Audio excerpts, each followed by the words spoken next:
రాజ్యాంగ స్ఫూర్తికి విరుద్ధంగా వ్యవహరిస్తున్న కూటమి ప్రభుత్వ తీరుపై గవర్నర్కు ఫిర్యాదు చేశామన్నారు మండలిలో ప్రతిపక్ష నేత బొత్స సత్యనారాయణ.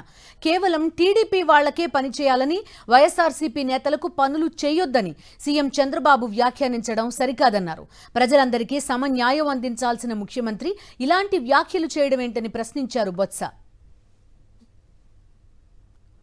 రాజ్యాంగాన్ని కాపాడండి, రాజ్యాంగం తాలూకా స్పిరిట్ ఏదైతే ఉందో దాన్ని మీ ప్రభుత్వంలో అమలు జరిపేటట్లు చూడండి అని చెప్పి వారికి రిప్రజెంటేషన్ ఇచ్చాం.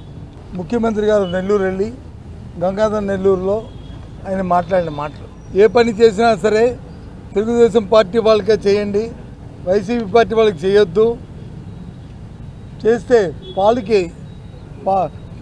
పాముకి పాలు వేసి పోషించినట్టే.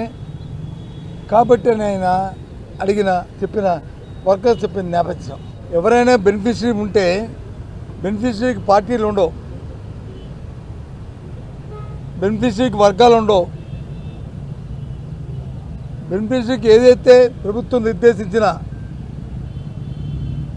పారామీటర్స్ ఏవైతే ఉంటాయో వాటి వరకే చూసి ఆ పారామీటర్స్ కానీ సరిపోతే ఆ రకంగా వారిని లబ్ధిదారుడిగా చేకూర్చడం అనేది భారత రాజ్యాంగం ఇచ్చే హక్కు. అలా కాకుండా ఆయన ప్రమాణ స్వీకారం చేసిన ఓతికి దానికి వ్యతిరేకంగా చట్టాన్ని చేతిలో తీసుకుంటూ కాన్స్టిట్యూషన్ వైలేషన్కి పాల్పడుతున్నారు చంద్రబాబు నాయుడు గారు, ముఖ్యమంత్రి గారు, వారి తాలూకా క్యాబినెట్ అంతా కలిపి. మీ ప్రభుత్వంలో మీ ఇంటర్వెన్షన్ అవసరం గవర్నర్ గారు అని చెప్పి వారికి ఈరోజు మేమందరం విన్నవించుకున్నాం.